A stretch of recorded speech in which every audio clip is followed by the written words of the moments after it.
Bonjour à tous, prenons un moment aujourd'hui pour continuer à lire et méditer le volume 12 du livre du ciel de Louisa Picaretta. Au nom du Père qui me crée, du Fils qui me sauve et du Saint-Esprit qui me sanctifie. Amen.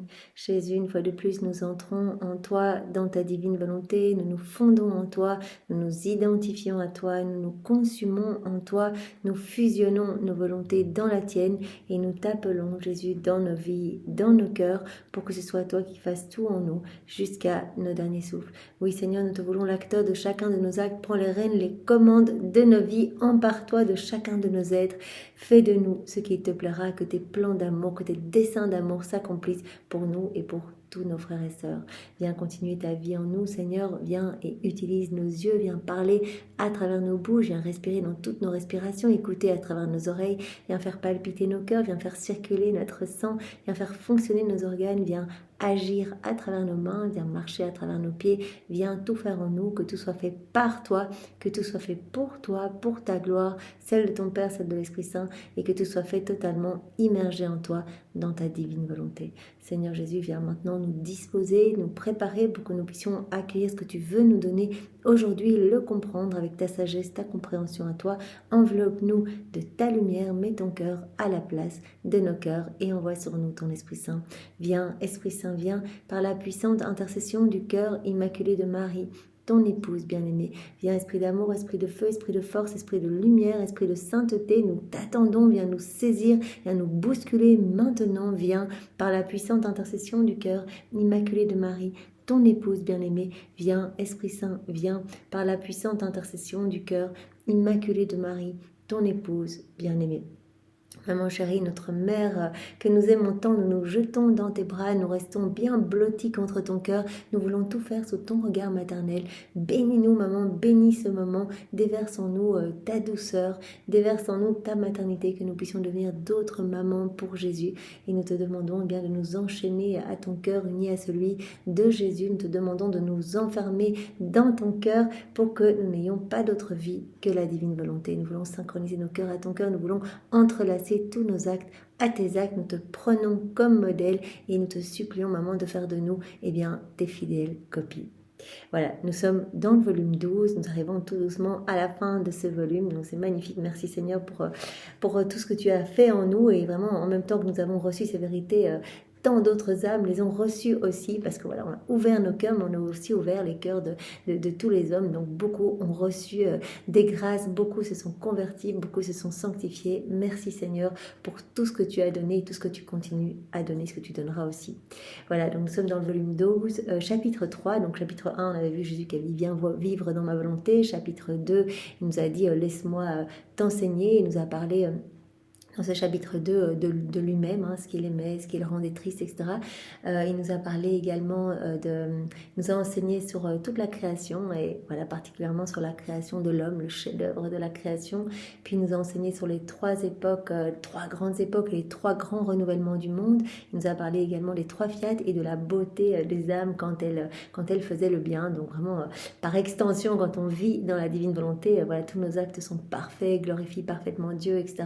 On donne à Dieu tout ce que les autres auraient dû donner. Donc on peut imaginer la beauté de nos âmes, ce qu'on voit à l'extérieur se trouve en nous. À chaque nouvel acte que l'on fait, c'est une nouvelle création. Jésus prononce son fiat créateur sur notre âme. Il prononce également les paroles de la consécration. Donc vraiment, chaque acte est une vie divine. C'est comme une hostie et c'est sa vie qui grandit en nous, acte après acte. Donc vraiment, nous grandissons à cette ressemblance divine. Nous grandissons vraiment dans cette sainteté divine que Jésus veut pour chacun de nous. Donc c'est vraiment magnifique.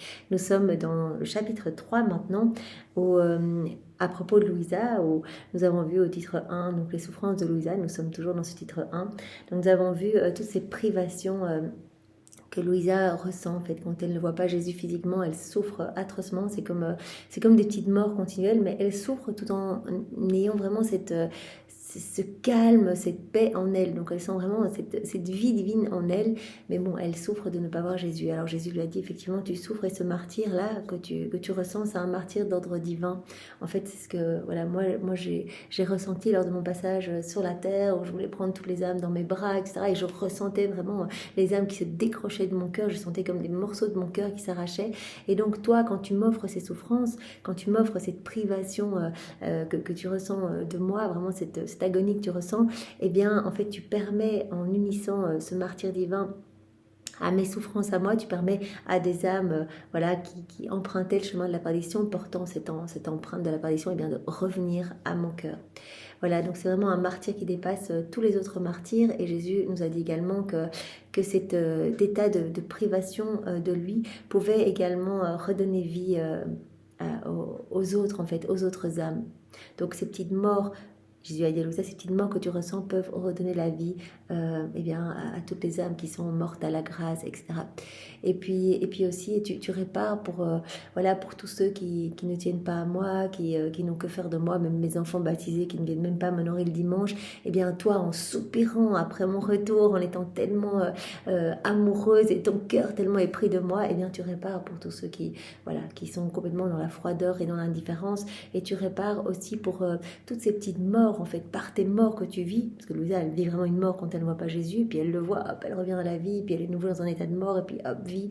Eh bien, Jésus dit, tu répares pour aussi ces morts, voilà, que les hommes voilà, font subir à ma divine volonté. À chaque acte qu'on fait dans nos volontés propres, eh bien, on fait quelque part mourir une vie divine. C'est une mort à une vie divine. Et donc Jésus a dit, voilà, tu répares par toutes tes petites souffrances, comme ça, tous ces états de privation de moi, répare pour tes frères et sœurs. Alors Jésus a dit également à Louisa, cette privation de moi, c'est vraiment une immolation de ton âme. Dès qu'une âme est privée de moi, vit voilà, cette sorte de désert spirituel, cette nuit de l'épreuve, eh bien c'est une immolation en fait. Je revis l'immolation que j'ai vécue sur la croix dans cette âme. En fait, je continue ma vie dans cette âme. Alors Jésus a dit à Louisa, unis toutes tes souffrances aux miennes pour que tes souffrances portent les fruits de mes souffrances rédemptrices. Donc quelles que soient nos souffrances, offrons-les à Jésus, vivons-les dans la divine volonté, et vraiment des milliers d'âmes pourront alors être sauvées. Alors Jésus a dit également à Louisa, tes souffrances reproduisent toutes celles que moi j'ai vécues. Alors toutes ces petites morts continuelles que toi tu vis, ben, moi j'ai vécu la même chose. Voilà, Jésus a expliqué que voilà, pour refaire nos vies, ben, il vivait ces petites morts en fait. Pour chaque acte déconnecté de sa divine volonté, pour chacun de nous, chaque homme à travers les siècles, Jésus a repris chacun de nos actes, voilà, qui n'a pas été fait pour la gloire de Dieu, bien il a repris cela, il a vaincu avec sa volonté humaine, il a refait avec sa divine volonté, et cela lui a coûté une mort. Voilà, donc il a dit, voilà, toi, tes souffrances, elles reproduisent toutes celles que moi j'ai vécues. Et il a aussi parlé de ces contrastes effrayants qu'il a ressentis en fait. Donc son humanité étant toujours unie à sa divinité, il a ressenti les contrastes effrayants entre sa sainteté et puis en même temps prendre tous nos péchés sur lui. Ça c'était justement très beau, on peut relire rapidement ce petit paragraphe qui en dit beaucoup. Voilà. Donc Jésus dit à Louisa, ton état là maintenant, ces petites morts continuelles que tu ressens, cet état vraiment d'agonie que tu ressens quand tu es privé de moi, ton état n'est rien d'autre qu'un aspect de l'état de victime que vivait mon humanité. Donc Jésus dit, voilà, toi, ton état de victime, eh bien, ça représente ce que moi j'ai vécu. Ce n'est rien d'autre qu'un aspect de l'état de victime que vivait mon humanité. Oh, que de fois s'est-elle trouvée dans cet état si douloureux, cette petite mort continuelle et cet état de sentir des contrastes effrayants. Ma divinité qui avait tous les pouvoirs et voulait que j'expie pour toute la famille humaine me fit ressentir le rejet, l'oubli et toutes les corrections que la nature humaine s'était méritée. Voilà, j'ai ressenti, ma divinité voulait que j'expie pour toute la famille humaine et j'ai ressenti, en moi, le rejet, l'oubli, toutes les corrections, tout ce que la nature humaine s'était mérité. C'était pour moi des souffrances très grandes. Comme j'étais unie à la divinité, mon humanité et ma divinité ne faisaient qu'un. La séparation d'avec elle m'était un véritable martyr. Jésus dit, mon humanité et ma divinité voilà, ne faisaient qu'un. Mais donc cette séparation que je ressentais en prenant tous vos péchés, etc. sur moi, tout ce que j'ai pris sur moi, tout ce que chacun de vous aurait mérité, eh bien c'est moi qui l'ai pris sur moi. Et j'ai ressenti vraiment ces contrastes effrayants. Comme j'étais unie à la divinité, mon humanité et ma divinité ne faisant qu'un, la séparation d'avec elle m'était un véritable martyr. Être aimée et en même temps me sentir oubliée. être honoré et en même temps me sentir trahi, être saint et en même temps me voir couvert de tous ces péchés, de tous les péchés. Quel effrayant contraste, quelle souffrance extrême. Un miracle de ma toute-puissance m'était nécessaire pour que je puisse porter toutes ces souffrances. Présentement, ma justice veut que ces souffrances soient renouvelées. Et qui peut se prêter à ce renouvellement, sinon celle qui s'est identifiée à moi, qui a eu l'honneur d'être choisie pour vivre dans les hauteurs de ma volonté. Donc Louisa choisit, voilà, pour continuer ce que Jésus a vécu. Donc ma justice veut que ces souffrances, que moi j'ai ressenti, cette séparation en fait, entre ma divinité et mon humanité qui est unie, qui ne faisait qu'un, et moi j'ai senti cette séparation en prenant tous vos péchés sur moi. En prenant toutes vos misères sur moi, j'ai senti cette séparation. Et donc ma justice, maintenant, elle veut que ces souffrances-là, elles se renouvellent. Et donc, on t'a choisi, Louisa, voilà. Qui mieux que toi qui as eu l'honneur d'être choisie pour vivre dans les hauteurs de la divine volonté, qui mieux que toi eh bien, peut vivre et ressentir ce que moi j'ai ressenti? Qui peut se prêter à ce renouvellement de ces souffrances, sinon celle qui s'est identifiée à moi et qui a eu l'honneur d'être choisie pour vivre dans les hauteurs de ma volonté, d'où, comme de son centre, elle me fait réparation et m'aime au nom de toutes les créatures. C'est ainsi que tu ressens l'oubli, Louisa, comme moi j'ai ressenti, tu ressens le rejet, la séparation d'avec celui qui est toute ta vie. Louisa, voilà, elle se sent déchirée quand elle ne voit pas Jésus. Jésus dit, en fait, ce que tu vis là, ce que tu ressens, c'est rien d'autre qu'un aspect de l'état de victime que mon humanité a ressenti en fait, qu'a vécu mon humanité. Donc c'est un renouvellement de mes souffrances en toi en fait. Voilà, ce sont là des souffrances que seulement ton Jésus peut évaluer. Donc on va continuer sur ce même thème. Donc tes souffrances reproduisent celles que moi j'ai vécues, avec encore 2 points. Le premier à la date du 2 juin 1920. Page 136. Poursuivant dans mon état habituel et m'absorbant dans la prière, j'ai vu en moi un abîme dont je ne pouvais découvrir ni la profondeur ni la largeur. Au milieu de cet abîme, j'ai vu mon doux Jésus affligé et taciturne. Je le sentais très loin de moi, comme s'il n'était pas là pour moi. Mon cœur était torturé d'une mort cruelle qui se répétait sans cesse à cause de cet abîme me séparant de mon tout, de ma vie. Elle sent bien que Jésus est en elle, mais elle sent un abîme, elle sent cette séparation. Elle est dans cette cruelle torture à cause de cet abîme qui la sépare de son tout, de sa vie. Pendant que mon cœur dégouttait le sang, mon toujours aimable Jésus, sortant de cet abîme, se plaça derrière mon dos et entourant mon cou avec ses bras me dit « Ma fille bien-aimée, tu es mon portrait.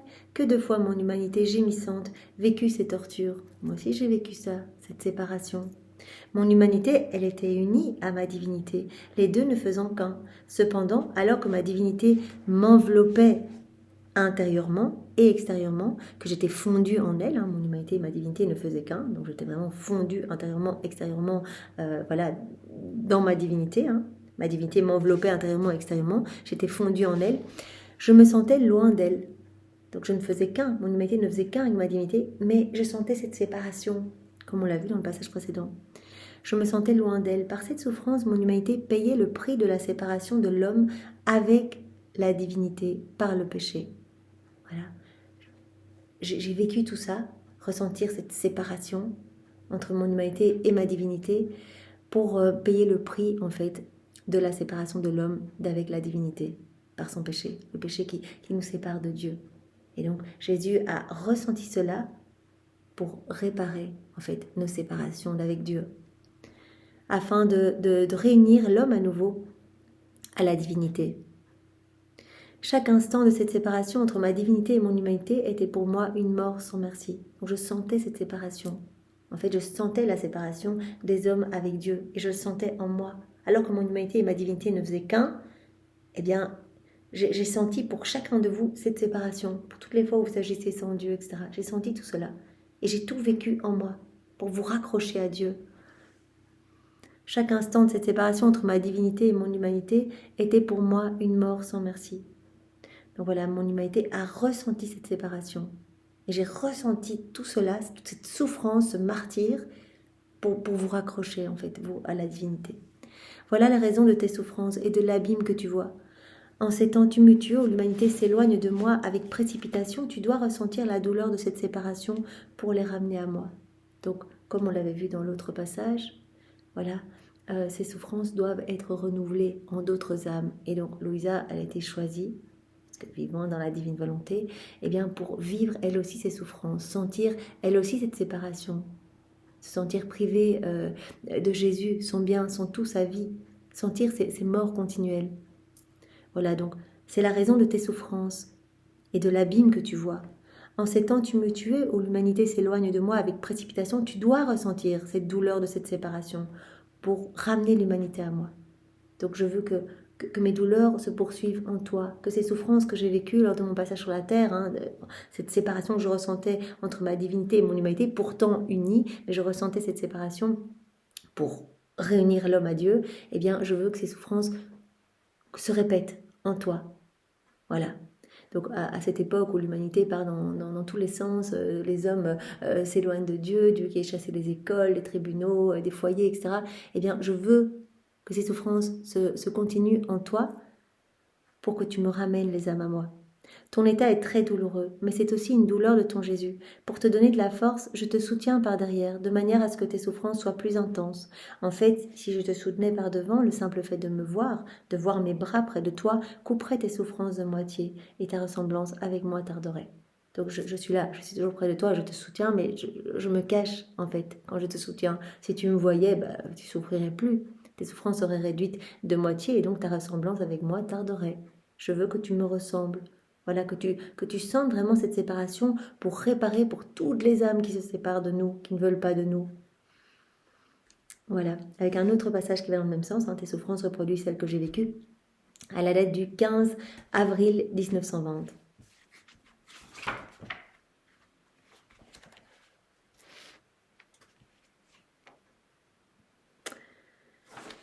Je me plaignais à mon doux Jésus à propos de mon état lamentable en lui disant « Dis-moi, mon amour, où es-tu? Dis-moi par quel chemin tu m'as quitté pour que je te retrouve. Laisse-moi voir les traces de tes pas pour que, pas à pas, j'arrive jusqu'à toi. Jésus, sans toi, je ne peux continuer. Cependant, même si tu es loin, je t'envoie mes baisers. Je baise cette main qui ne me serre plus, cette bouche qui ne me parle plus, cette face que je ne vois plus, ces pieds qui ne marchent plus vers moi, mais qui se dirigent ailleurs. Jésus, que mon état est triste, quelle fin cruelle m'attendait. » Elle souffre tellement quand elle ne voit pas Jésus. Pendant que je disais cela, et bien d'autres balivernes, mon doux Jésus bouge en moi et me dit « Ma fille, calme-toi, car pour celui qui vit dans ma volonté, tous les endroits sont des lieux sûrs pour me trouver. Je suis partout.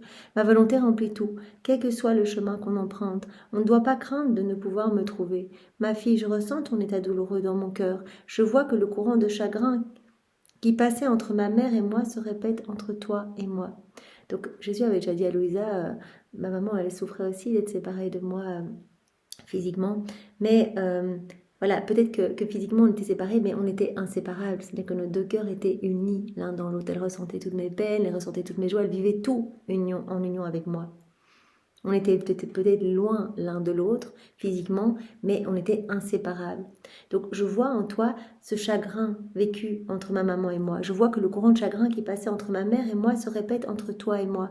Elle était crucifiée à cause de mes souffrances et j'étais crucifiée à cause de ses souffrances. Elle vivait tout en union avec moi. Mais quelle était la cause de tout cela? Notre amour pour les âmes. Donc voilà, ce que j'ai vécu avec ma maman, moi ce partage où on vivait tout ensemble, par amour pour les âmes, eh bien voilà, toi aussi tu es amené à vivre cela. Tellement uni à moi que tu partages cet amour pour les âmes, tu veux ce que je veux. Et tu acceptes toutes tes souffrances aussi pour que des âmes soient rattachées à mon cœur. Quelle était la cause de tout cela? Notre amour pour les âmes, entre ma maman et moi. Par amour pour les âmes, ma chère maman porta toutes mes souffrances et même ma mort.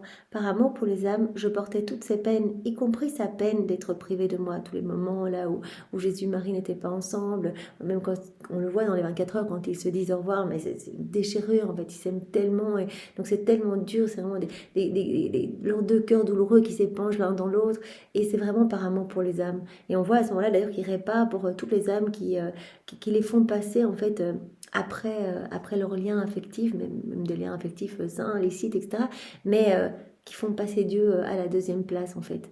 Et Jésus répare en disant voilà, moi par amour pour les âmes, je te laisse ma petite maman chérie et je vais accomplir la volonté de mon Père. Voilà, notre amour pour les âmes. Par amour pour les âmes, ma chère mère porta toutes mes souffrances et même ma mort. Par amour pour les âmes, je portais toutes ses peines, y compris sa peine d'être privée de moi. Oh, combien il en a coûté à mon amour de priver mon inséparable mère de moi, et combien elle en a souffert. Mais l'amour des âmes triompha de tout. Donc voilà, je reproduis avec toi ce que j'ai vécu avec ma maman en fait. Par amour pour les âmes, on a tout accepté d'être séparés l'un de l'autre. Bien qu'inséparables, bien que nos deux cœurs unis mais séparés physiquement. Et bien avec toi, je veux que tu acceptes tes peines, que tu me les offres en fait, cette privation de moi. Par amour pour les âmes, parce que ces souffrances que tu m'offres, ça va permettre à des âmes d'être raccrochées à mon cœur. C'est également par amour des âmes que tu as accepté ton état de victime, que tu as accepté toutes ces souffrances qui se sont présentées durant ta vie. Donc tu partages vraiment mes souffrances et celles de ma mère. Si ce n'était pas de cet amour des âmes, ton exil serait terminé. Tu n'aurais pas le chagrin d'être privé de moi, et je n'aurais pas non plus le chagrin de te voir torturé à cause de cette privation. Donc tout ce que tu vis là, c'est par amour pour les âmes. Voilà. Tu veux ce que je veux. Tu veux que les âmes soient sauvées parce que je le veux.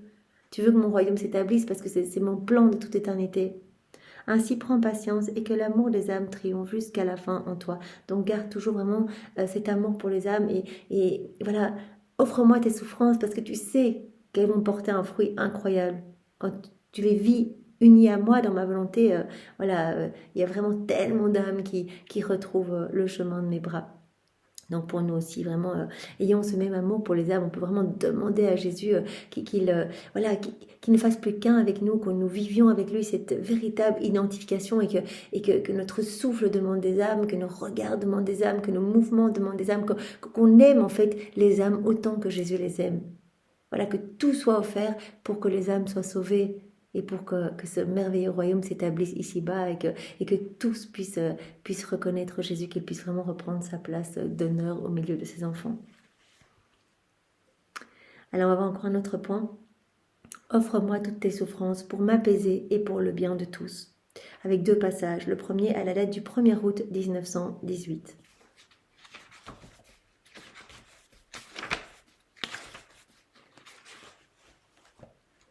Page 51. Je vivais l'anxiété et la privation de Jésus et je me plaignais souvent à lui. Il vint et me pressant fermement sur son cœur, il me dit « Bois de mon côté ». Je bus le sang très saint qui jaillissait de la blessure de son cœur. Comme j'étais heureuse. Cependant, satisfait de ce que je n'ai bu qu'une seule fois, il me dit que je pouvais boire une deuxième fois, puis une troisième. J'étais ébahie de ce que, sans que je lui ai demandé, il m'a offert à boire de son sang. Donc c'est vraiment très beau, on voit que Louisa, elle s'offre pour soulager Jésus, pour s'offrir en tant qu'âme victime, etc. Et Jésus, en fait, la fortifie continuellement, on l'a vu tout au long des lectures des premiers volumes. Chaque fois, voilà, quand il partageait à Louisa son amertume, cela se passait souvent par un liquide amer qu'il lui donnait, eh bien, avant, il lui donnait du miel ou un petit lait tout doux pour, en fait, lui donner vraiment la force de porter. Donc ici, il dit, viens boire à mon côté, en fait, rassasie-toi et tu peux boire autant que tu veux. Il ajouta, ma fille, quand tu souffres d'être privée de moi, ton cœur est blessé d'une blessure divine qui se reflète sur mon cœur et le blesse. Cette blessure m'est douce et est un baume pour mon cœur. Quand tu souffres par amour pour moi, voilà, là, ici, d'être privée de moi, en fait, tu m'apaises. Cela forme comme un baume pour mon cœur qui est blessé par tant de froideur, par tant de méchanceté humaine, par tant de fermeture de cœur. Donc, tes souffrances là que tu m'offres, ça forme comme un petit baume pour mon cœur. Et dans un autre passage qu'on avait vu, les âmes du purgatoire, quelque part, entre guillemets, nous enviaient. Enfin, il n'y a pas d'envie, mais elle disait, mais vous avez tellement de chance, en fait, de pouvoir guérir, par vos souffrances offertes, de pouvoir guérir Dieu. En fait, c'est comme si, si vous veniez mettre un petit onguent sur ses plaies, etc. C'est comme si vous veniez le rafraîchir, essuyer les crachats sur son visage, etc. En offrant vos souffrances, vous le soulagez vraiment. Vous partagez une petite goutte en fait de son amère amertume. Ma fille, quand tu souffres d'être privée de moi, ton cœur est blessé d'une blessure divine qui se reflète sur mon cœur et le blesse. Cette blessure m'est douce et est un baume pour mon cœur. Elle a la vertu d'adoucir les blessures cruelles qui me viennent de l'indifférence des créatures. Donc tu répares en fait. Quand tu soupires après moi, que tu souffres, que tu en meurs en fait, littéralement, enfin tu sens vraiment que tout ton être meurt mais sans mourir, d'être privé de moi, bah, tu répares pour tous ceux qui sont totalement indifférents, qui ne pensent même jamais à moi. Donc tu répares pour toute cette indifférence de tes frères, de leur mépris, tu répares aussi pour leur oubli total. Quand l'âme se sent froide, aride et distraite et qu'elle en souffre à cause de son amour pour moi, elle me blesse et je me sens réconfortée. Donc, quand tu m'offres tes privations de moi, mais aussi quand dans un état où c'est très difficile, tu es peut-être dans un état d'aridité, voilà, quand Louisa elle est privée de Jésus, bah, elle continue, elle persévère, elle aime Jésus, elle l'appelle, elle continue à faire ses rondes, ses actes, etc. Nous, ça peut se transposer si c'est un peu difficile pour nous de prier, que voilà, on a un peu de distraction et qu'on continue. Jésus avait parlé dans un autre passage de l'encens sans fumée. Il avait dit qu'on fait des prières pleines de ferveur, eh bien c'est de l'encens avec fumée, ça me fait plaisir, mais la fumée ça pique toujours un peu les yeux. Mais quand vous persévérez alors que vous ressentez plus grand chose dans votre cœur, eh bien en fait cela me blesse mon cœur, me blesser dans le sens cela me touche super fort, eh bien cela me touche davantage en fait. Donc en fait, offre-moi tout, même ces moments de difficulté, d'aridité, voilà. Vous vous rappelez aussi dans les premiers volumes, Louisa qui même dans les moments de grande tentation, etc., enfin, où elle était très attaquée par les démons, et elle se battait en fait contre ces démons, et elle avait dit, mais j'ai l'impression que ma prière, ça ressemble à rien, mais je t'offre ça. Et Jésus avait dit, en fait, je me nourris même de ce combat. Donc tu as formé pour moi un pain très nourrissant en continuant, même quand c'est difficile, même quand tu es distraite, etc., en continuant, en persévérant, en faisant ce que tu as l'habitude de faire, en fait, tu me réjouis, en fait. Vraiment, tu me nourris, tu m'abreuves, tu m'apaises, etc. Donc offre-moi toutes tes petites contrariétés, offre-moi, si quelqu'un te critique, que tu as envie de répondre, hop, tu fermes la bouche, tu gardes le silence, et tu m'offres aussi cette souffrance, voilà, de ne pas répondre, offre-moi tout, en fait, toutes nos petites souffrances, voilà, on les offre à Jésus et on le soulage et on l'apaise et on lui montre en fait, on lui offre cela, engage notre amour, on lui montre qu'on tient à lui, qu'on veut vraiment, vraiment apaiser ses peines.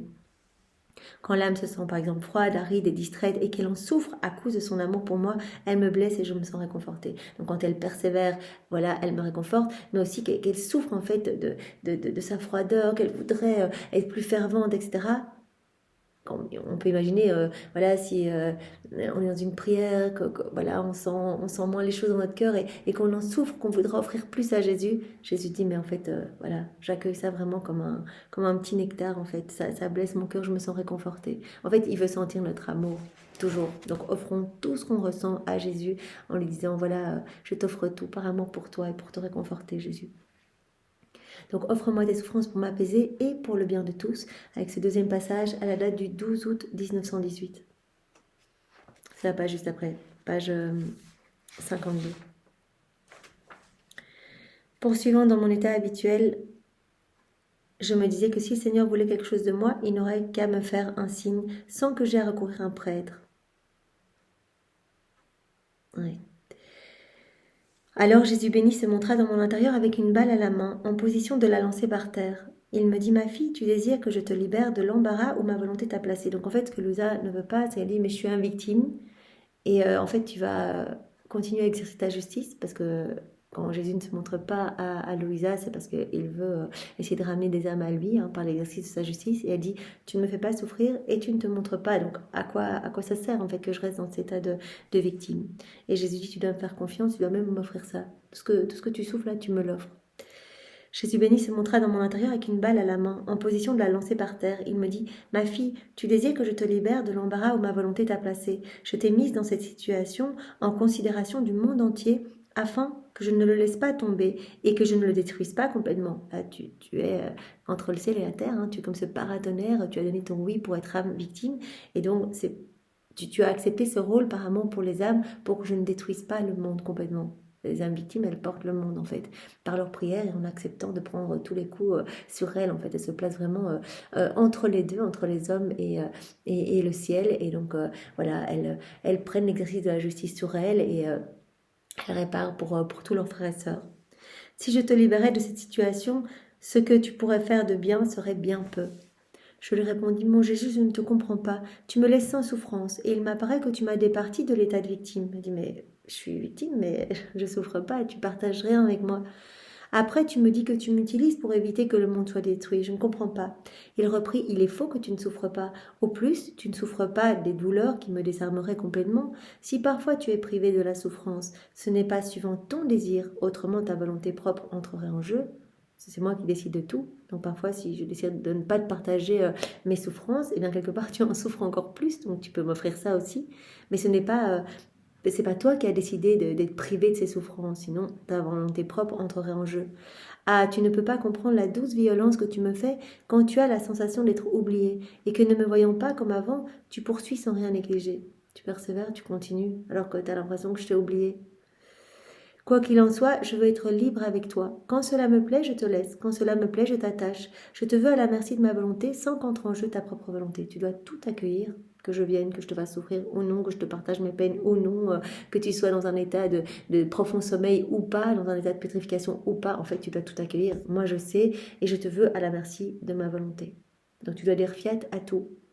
Et c'est faux que tu souffres pas, en fait. C'est pas parce que je te partage pas la crucifixion que tu souffres en fait du fait de ne pas partager plus mes souffrances.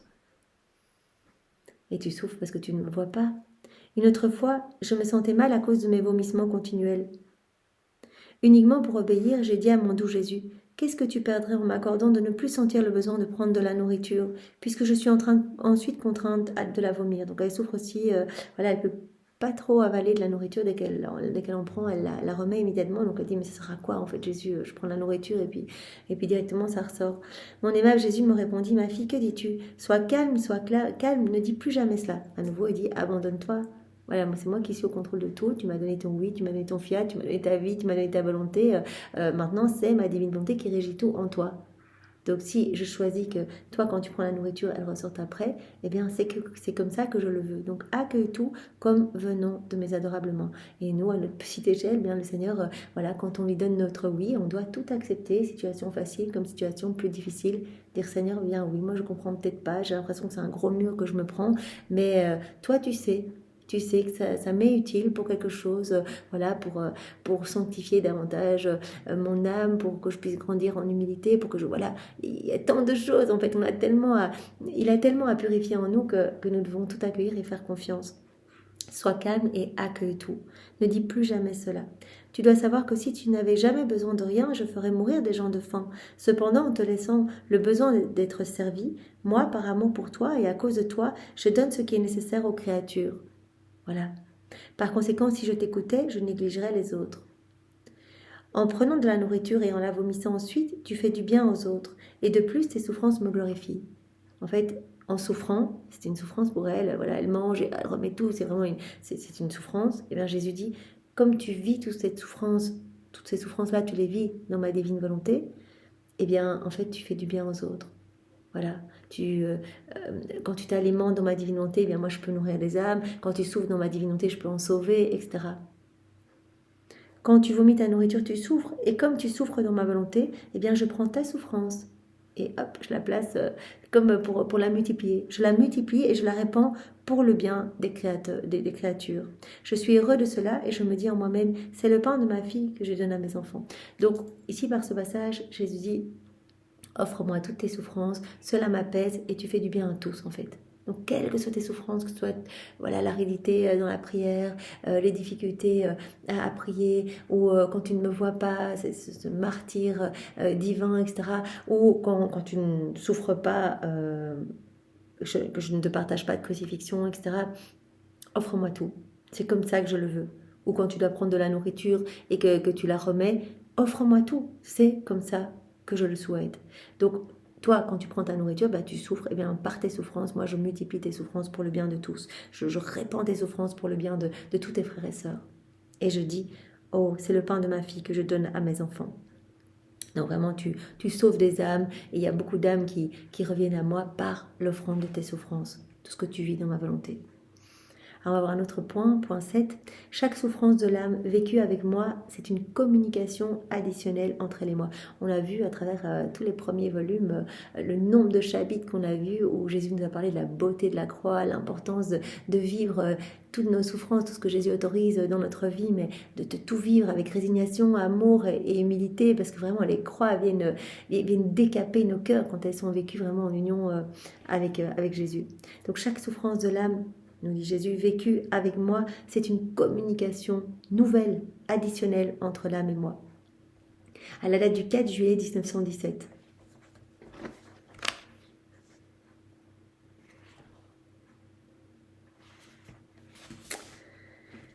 Voilà, c'est page 11. Poursuivant dans mon état habituel, je souffrais quelque peu. En venant, mon adorable Jésus se plaça devant moi.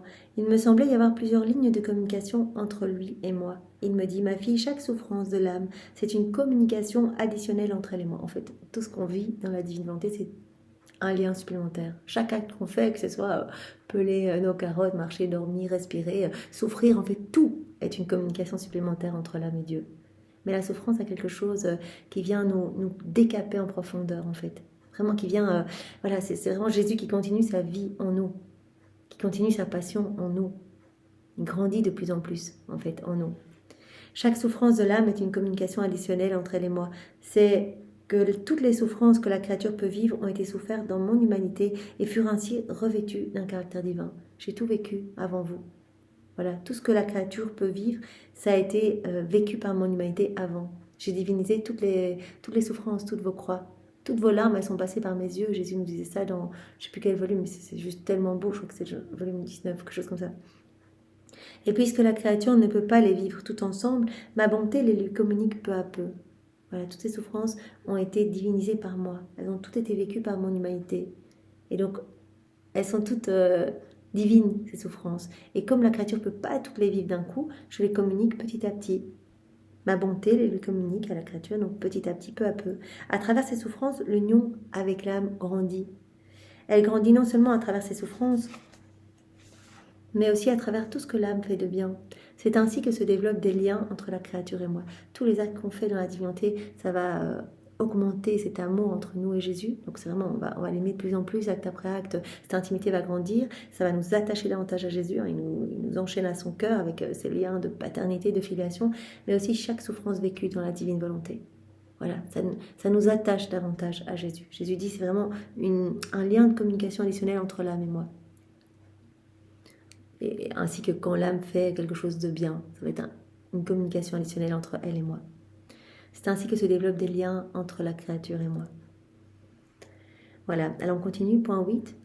Jésus dit à Louisa, tu peux faire appel à tes souffrances du passé pour me dire tout ton amour. Donc là, il s'adresse à nous aussi. Ne perdons pas nos souffrances, toutes les souffrances qu'on a vécues dans le passé, quand on ne vivait pas dans la divine volonté, qu'on les a peut-être vécues un petit peu en se rebellant. Jésus dit, va les rechercher et offre-les-moi. Viens les unir à ma croix, viens les unir à moi. Et elles vont porter les fruits alors de mes souffrances à moi, de mes plaies, etc. Donc c'est à la date du 7 juillet 1917. Page 12. Je me fondais dans mon doux Jésus, mais je me voyais si misérable que je ne savais pas quoi lui dire. Pour me consoler, mon toujours aimable Jésus me dit, ma fille, pour quiconque vit dans ma volonté, il n'existe ni passé ni futur, mais tout est présent. L'âme qui vit dans la divine volonté, tout est présent. Et en Dieu, il n'y a pas de passé, il n'y a pas de futur, c'est l'éternel présent. Tout ce que j'ai fait ou souffert est actuel. Ainsi, si je veux donner satisfaction au Père ou faire du bien aux créatures, je peux le faire comme si j'étais en train d'agir ou de souffrir. Tout est tout le temps réactualisé en fait. Tout est toujours en acte de se donner. Tout ce que Jésus a fait, c'était pas quelque chose il y a 2000 ans, puis c'est fini, une carte postale. Non, c'est toujours en acte. C'est pour ça que quand on s'unit à Jésus, dans n'importe quelle heure de sa passion, on est avec lui, c'est comme si ça se passait pour la première fois. Et donc, en s'unissant à Jésus, on remet en mouvement le mystère auquel on s'associe, et tous les fruits de ce mystère sont redistribués dans notre cœur, mais également dans tous les cœurs. Jésus nous dit, si je veux donner satisfaction au Père ou faire du bien aux créatures, je peux le faire comme si j'étais en train d'agir ou de souffrir. Les choses que les créatures peuvent souffrir ou faire dans ma volonté sont jointes à mes souffrances et à mes actes avec lesquels elles ne font qu'un. Voilà, je unis mes souffrances aux tiennes, Jésus. Jésus dit, il n'y a pas de passé, pas de futur en moi, donc voilà, tout est toujours en acte. Directement, vous unissez vos petites souffrances à mes souffrances qui sont toujours en train de se donner pour qu'elles ne fassent qu'un. Quand une âme veut me dire son amour à l'aide de ses souffrances, elle peut faire appel à ses souffrances passées, qui sont toujours actuelles dans la divinité. Voilà, on peut tout reprendre en fait. On peut tout reprendre. Tout se retrouve là. Donc on peut aller chercher nos souffrances, même vécues dans le sein de notre maman. On les prend. à notre naissance, toute notre enfance, etc. On peut dire, voilà Jésus, je reprends mes souffrances depuis l'instant 1 de ma conception dans le sein de ma maman jusqu'à aujourd'hui. Je reprends toutes ces souffrances, je te loue, je te bénis, je te remercie pour ces souffrances qui ont vraiment permis de me faire grandir, de me faire arriver là où je suis aujourd'hui. Je t'aime Seigneur et je t'offre ces souffrances, je les unis aux tiennes pour que mes souffrances puissent porter de nombreux fruits et que tu puisses à travers mes souffrances voilà, aller ramener des âmes à ton cœur. Et je veux faire appel à ces souffrances pour te prouver mon amour, Seigneur. Voilà. Quand une âme veut me dire son amour à l'aide de ses souffrances, elle peut faire appel à ses souffrances passées, qui sont toujours actuelles, pour renouveler l'amour et les satisfactions qu'elle m'offre. Pour ma part, quand je vois l'ingénuité de cette créature qui, pour me donner amour et satisfaction, met ses actions et ses souffrances passées comme dans une banque pour les multiplier et gagner des intérêts, alors pour l'enrichir plus encore et pour ne pas me laisser vaincre en amour, j'adjoins mes propres souffrances et mes propres actes aux siens. Je me dis, mais en fait, quand je vois qu'une âme, je suis trop content quand je vois qu'une âme va se servir de ses actes du passé, qu'elle a fait dans sa volonté propre, ses souffrances qui n'ont servi à rien, qui n'ont sauvé aucune âme, et qui vient tout rechercher dans ma volonté, pour tout me donner et pour me montrer combien elle m'aime, et bien moi je ne peux pas me laisser vaincre en amour, je lui inonde encore plus de grâce. Voilà, elle vient tout rechercher pour tout placer comme dans une banque, pour multiplier comme les intérêts de tout cela et pour enrichir voilà, son âme et toutes les âmes. Pour ne pas me laisser vaincre en amour, alors j'adjoins mes propres souffrances et mes propres actes aux siens. Donc nous pouvons faire appel à nos souffrances du passé, nous pouvons également refaire toute notre vie dans la divine volonté, aller chercher tous nos actes suspendus. On sait que Jésus a refait chacune de nos vies, on a la version sainte et parfaite pour chacun de nous, donc il a déjà tout fait pour nous. Et donc on peut, voilà, si on vient de découvrir la divine volonté, on peut dire Seigneur, mais je refais tout en fait. Depuis le début, je veux te donner toute la gloire que ma vie aurait dû te donner si elle avait été vécue uniquement dans ta volonté. Donc je reviens rechercher tous ces actes suspendus. Et je te glorifie, je te loue et je te bénis et je t'adore, Seigneur, au nom de tous. Et on peut le faire aussi pour tous nos frères et sœurs. On peut, par exemple, même pour les âmes perdues, Jésus a dit, on peut aller rechercher toutes ces vies refaites, tous ces actes suspendus de ces âmes, ces âmes perdues. Vous pouvez les reprendre et offrir au pied de la Majesté suprême toutes ces vies qui ont été refaites par moi. Mettez vos je t'aime pour nous donner la gloire que ces âmes auraient dû nous donner si elles ne s'étaient pas perdues et si elles avaient vécu dans la divine volonté. Donc voilà. On peut le faire après chaque journée aussi. Seigneur, je refais toute ma journée dans ta divine volonté et je m'endors avec ton sommeil uni à toi, dans ta volonté, dans ton amour, pour que à travers mon sommeil, tu puisses donner du repos, donner voilà, de la paix aux âmes tourmentées, aux âmes qui ont vraiment des idées noires ou qui ne voient pas le sens à leur vie, etc. Voilà, utilise mon sommeil, Seigneur, pour ramener beaucoup d'âmes à toi. Donc, je refais ma journée à la divine volonté, je m'endors dans ta divine volonté. Voilà. Faisons-le tous les jours parce qu'à ce moment-là, on a déjà, voilà, jour après jour, alors on laisse de plus en plus de place à Jésus et puis notre nuit alors devient vraiment comme 8 heures, 10 heures de prière. Donc ça c'est vraiment très beau. On a encore deux tout petits points. Alors Jésus nous dit au point 9, il n'y a pas de sainteté sans la croix. Donc vraiment, c'est vraiment la croix qui nous sanctifie. Il n'y a pas de vertu sans souffrance, il n'y a pas de sainteté sans la croix. À la date du 16 juin 1919.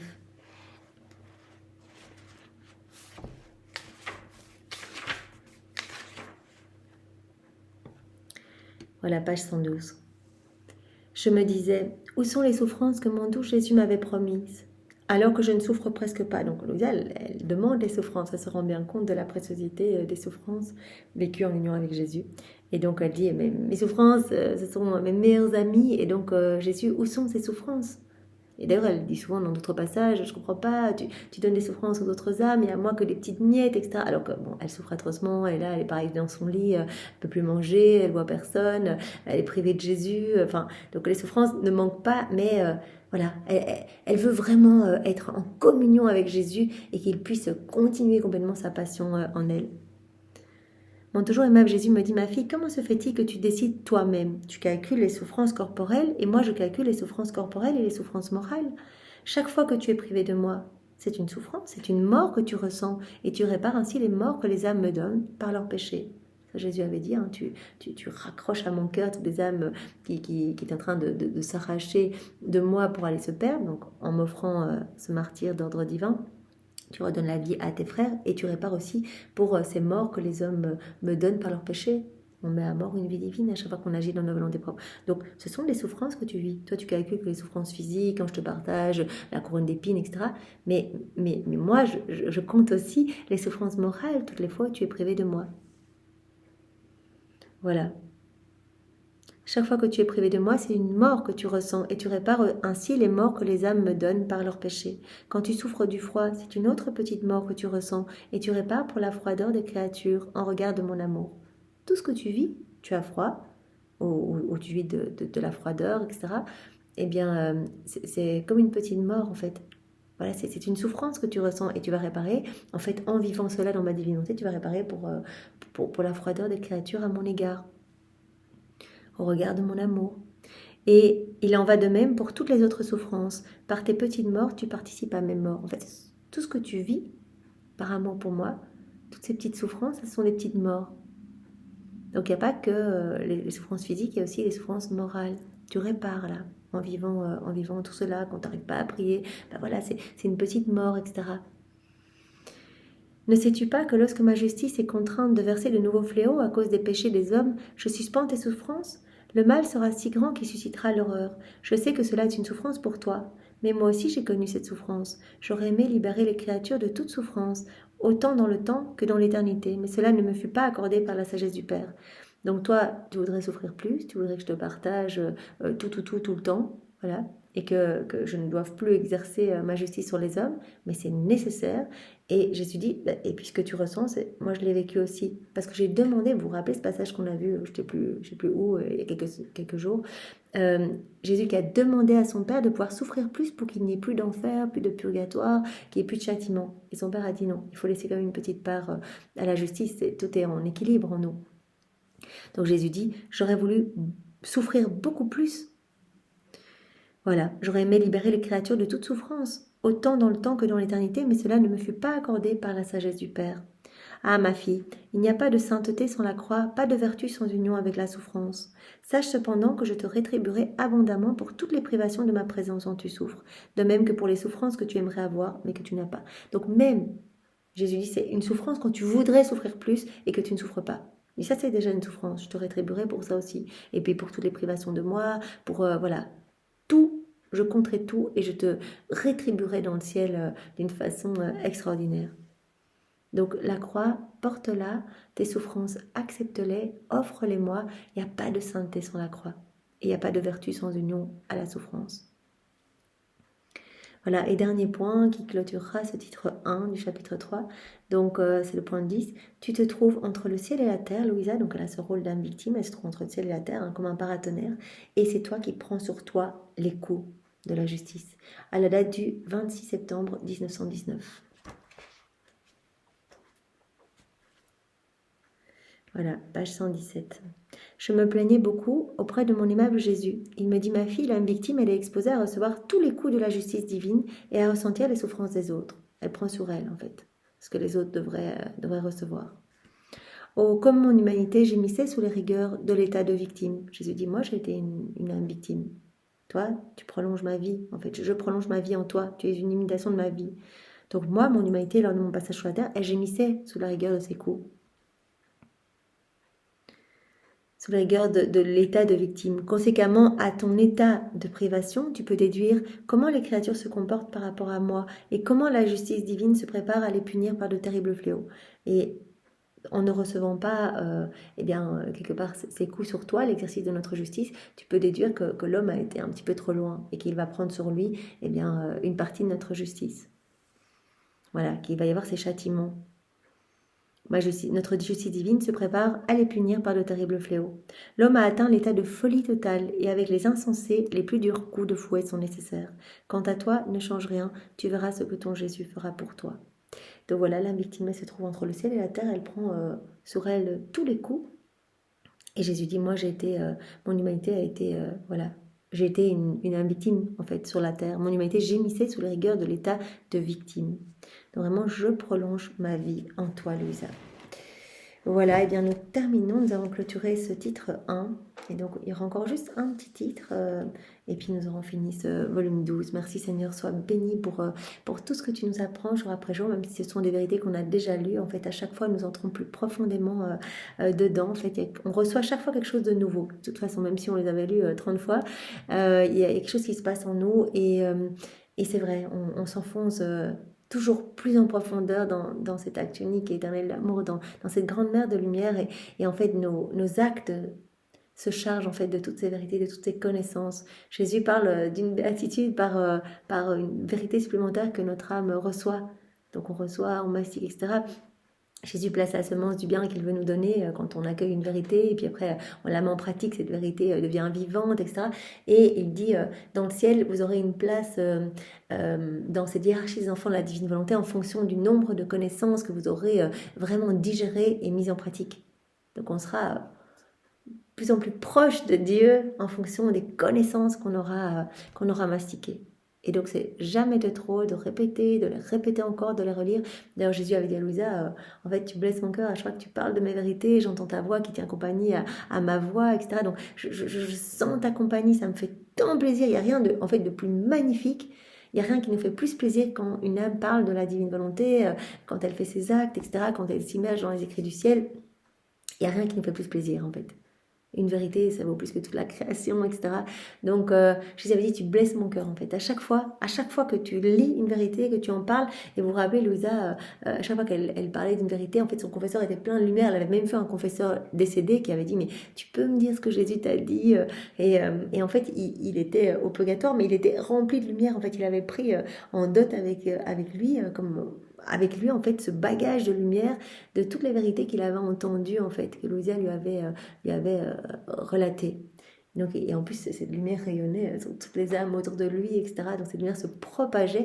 Donc, pour la personne qui en parle, pour les personnes qui écoutent, c'est la même chose. Il y a de la lumière partout, en fait. Ça se propage.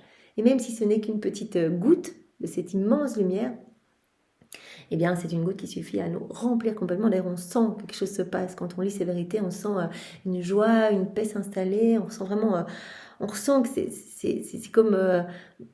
c'est comme du feu liquide qui arrive dans notre âme. Il y a vraiment quelque chose qui se passe. Et aussi, Marie et tous les saints, tous les anges se réjouissent en fait quand on a une nouvelle vérité, qu'on accueille une nouvelle vérité. Eh bien, eux aussi ont de nouvelles joies dans le ciel. Donc, ils viennent tous nous aider pour qu'on comprenne bien. Donc, on a Louisa à côté de nous, maman Marie, etc.